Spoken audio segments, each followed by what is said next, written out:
Hello दोस्तों, अपने promise के अकॉर्डिंग एक बार फिर से हाजिर हैं हम। दो से ज्यादा एसिमेट्रिक कार्बन हो जाएंगे तो तुम क्या करोगे। तो चलो एक मॉलिक्यूल बनाते हैं, बहुत ही सिंपल मॉलिक्यूल। ऊपर जोड़ दिया हमने इथाइल ग्रुप, नीचे जोड़ दिया हमने मिथाइल ग्रुप, इधर सारे हाइड्रोजन हाइड्रोजन, और इधर चलो हम लोग क्लोरीन क्लोरीन क्लोरीन क्लोरीन, कुछ ऐसा। इस मॉलिक्यूल में 4 एसिमेट्रिक कार्बन से 1 2 3 4। क्या इस मॉलिक्यूल के स्ट्रक्चर को हम बीच में से चाहे तो 2 इक्वल पार्ट में डिवाइड कर सकते हैं? तो आंसर इज नो, क्योंकि इधर इथाइल है और इधर मिथाइल है, तो ये पॉसिबिलिटी नहीं हो पाएगी। इस तरह से बीच में से 2 इक्वल पार्ट्स में इसको डिवाइड नहीं कराया जा सकता। तो ऐसे सिचुएशन में इसमें 4 एसिमेट्रिक कार्बन है, तो 2 इंटू 2 इंटू 2 इंटू 2। इस पर जो है ग्रुप्स को 2 तरह से अरेंज किया जा सकता है, लेफ्ट राइट। इस पर भी 2 तरह से अरेंज किया जा सकता है, लेफ्ट राइट। इस पर भी 2 तरह से अरेंज किया जा सकता है, लेफ्ट राइट। और इस पर भी 2 तरह से अरेंज किया जा सकता है, लेफ्ट राइट। तो 2 गुणे 2 गुणे 2 गुणे 2, मतलब 2 into 2 into 2 into 2, 2 to the power 4 isomers हम लोग बनाएंगे। बोले तो 16 आइसोमर्स हम बनाएंगे। और 16 आइसोमर्स को अगर हम चाहें तो आप कह सकते हैं 8 पेयर्स ऑफ इनैंसियोमर्स, 8 पेयर्स ऑफ इनैंसियोमर्स, 8 जोड़ी इनैंसियोमर्स, मतलब 8 लाइट को क्लॉकवाइज रोटेट करेंगे और 8 जो है लाइट को एंटी क्लॉकवाइज रोटेट करेंगे। तो ये बहुत ही सिंपल सिचुएशन है, हमें सब बनाना नहीं है ना, बस माइंड में जो है रख लेना है कि हाँ, अगर ऐसा सिचुएशन है 4 एसिमेट्रिक कार्बन तो 2 to the power 4, n asymmetric carbon तो 2 टू द पावर n कह दोगे, 5 है तो 5 कह दो, 6 है तो 6 कह दो, जितने हैं उतने। लेकिन कंडीशन क्या है? Molecule should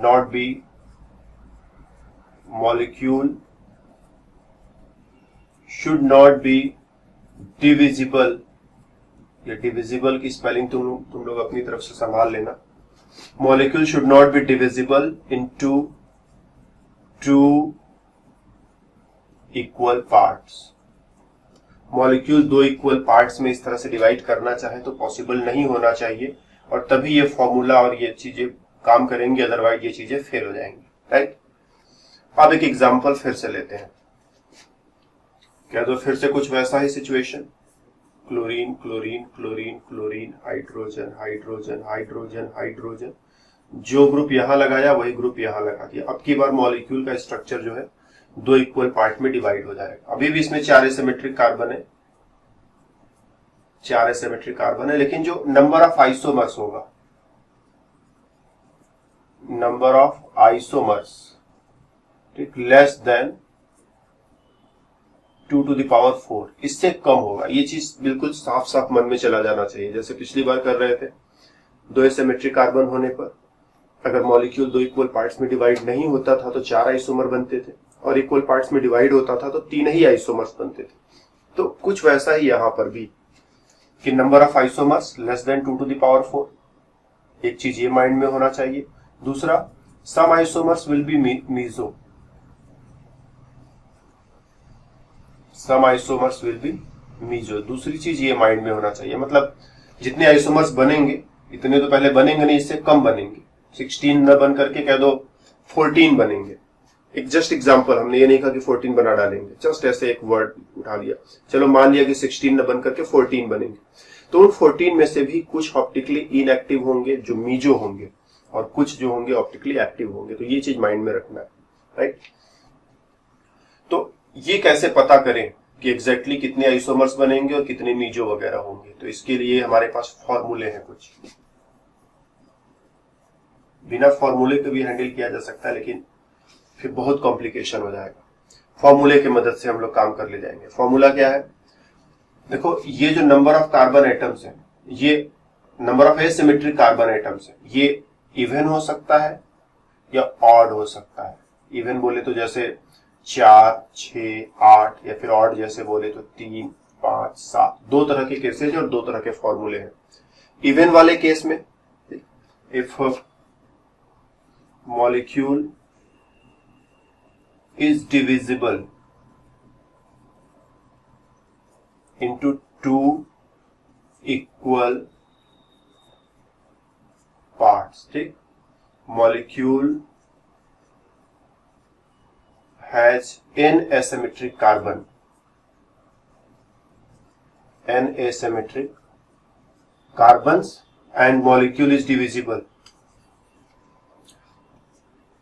and molecule is divisible in two equal parts. Case 1, n is even. तब क्या कहोगे? तब कहोगे जो ऑप्टिकली एक्टिव आइसोमर्स हैं, ऑप्टिकली एक्टिव आइसोमर्स वो है 2 to the power n-1, और जो मीजो आइसोमर्स हैं वो है 2 to the power n/2-1। ठीक, ये फॉर्मूला, इससे हम लोग आसानी से चीजों को खोज सकते हैं। इतने सारे ऑप्टिकली एक्टिव और इतने सारे मीजो, और दोनों को मिला दे तो डेफिनेटली टोटल हो जाएगा 2 to the power n-1 plus 2 to the power n/2-1। और दूसरा केस 2, n जो है वो ऑड नंबर है, n इज ऑड। तो ऐसे सिचुएशन में ऑप्टिकली एक्टिव आइसोमर्स वो हो जाते हैं 2 to the power n-1 minus 2 to the power n-1/2, और मीजो आइसोमर्स हो जाते हैं 2 to the power n-1/2, और टोटल आइसोमर्स निकालोगे तो ध्यान से देखना, ये और ये एक दूसरे को कैंसिल कर देंगे, क्योंकि ये चीज जो यहाँ है वही चीज यहाँ पर है, बस ये माइनस में ये प्लस में, तो दोनों एक दूसरे को कैंसिल कर देंगे, ये बच जाएगा। तो 2 to the power n-1, तो ये टोटल आइसोमर्स का नंबर। तो जब भी जरूरत पड़े इन फॉर्मूलों का इस्तेमाल करो, और इस्तेमाल करके कैलकुलेशन फटाफट कर सकते हो। जैसे हमने ऊपर जो मॉलिक्यूल बनाया था, अगर उसकी बात करें, यहाँ पर चलो 4 एसिमेट्रिक कार्बन्स क्रिएट कर देते हैं, ऊपर मिथाइल, नीचे भी मिथाइल, इधर ब्रोमीन, चलो क्लोरीन लगा दिया, इधर क्लोरीन, इधर क्लोरीन, इधर भी क्लोरीन लगा दो, इधर भी क्लोरीन लगा दो, हाइड्रोजन हाइड्रोजन हाइड्रोजन हाइड्रोजन। ठीक, या फिर चलो हम लोग और थोड़ा सा और अच्छा एग्जांपल बनाते हैं, ब्रोमीन ब्रोमीन लगा देते हैं। मॉलिक्यूल बीच में से 2 इक्वल पार्ट में डिवाइड हो जाएगा, क्योंकि ब्रोमीन के सामने ब्रोमीन है, क्लोरीन के सामने क्लोरीन मिल जाएगा, मिथाइल के सामने मिथाइल मिल जाएगा। तो 2 to the power n-1, ये n जो है वो इवन है, तो 2 to the power n-1 optically active and 2 to the power n/2-1 meso. तो यहां पर n का वैल्यू कितना है? 1 2 3 4 है, इवन है, तो 4-1 3 हो जाएगा, तो 2 to the power 3 बोले तो 8 आइसोमर्स होंगे जो ऑप्टिकली एक्टिव होंगे। 8 को भी तुम कह सकते हो 4 जोड़ी, 4 पेयर्स, 4D और 4L, 4 जोड़ी एनसियोमर्स।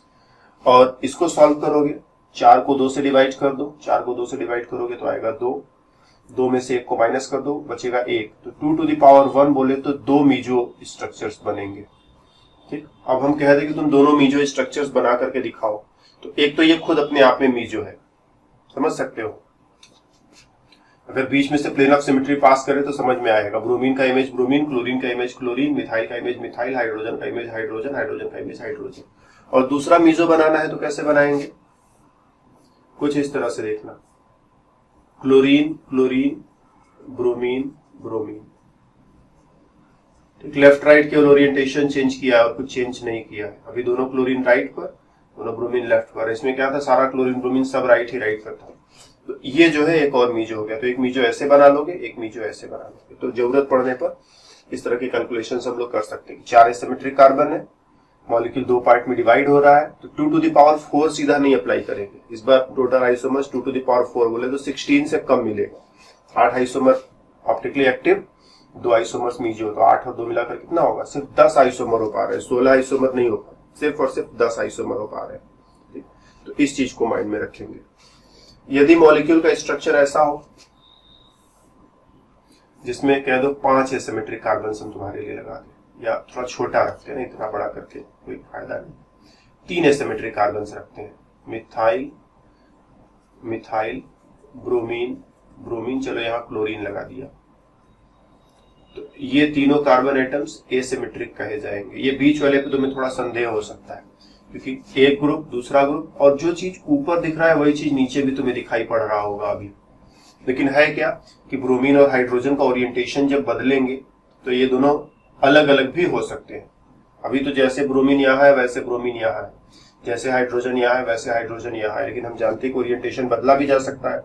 ओरिएंटेशन जब बदलेंगे तो क्या होगा कि ये ब्रोमीन इधर, हाइड्रोजन उधर लिख दें, तो ऊपर वाला ग्रुप अलग और नीचे वाला ग्रुप अलग काउंट होगा। तो ये दोनों ग्रुप सेम भी हो सकते हैं ओरिएंटेशन के बेसिस पर, और एक दूसरे से डिफरेंट भी हो सकते हैं ओरिएंटेशन के बेसिस पर। तो ये कार्बन कभी कभी एसिमेट्रिक होगा, कभी कभी एसिमेट्रिक नहीं भी होगा। इसको हम बोलते हैं स्यूडो एसिमेट्रिक। ठीक है, इस कार्बन को, सेंटर वाले कार्बन को स्यूडो एसिमेट्रिक, ठीक, asymmetric in some situations and non-asymmetric in some other situations। कि यही कार्बन अभी एसिमेट्रिक दिखाई पड़ रहा होगा, लेकिन बाद में कभी कभी नॉन एसिमेट्रिक भी दिखेगा, तो हम इसको स्यूडो एसिमेट्रिक बोल दे रहे हैं। फिलहाल कैलकुलेशन के लिए इसको हम काउंट करेंगे कि ये भी एक एसिमेट्रिक कार्बन है। तो 1, 2, 3 एसिमेट्रिक कार्बन है।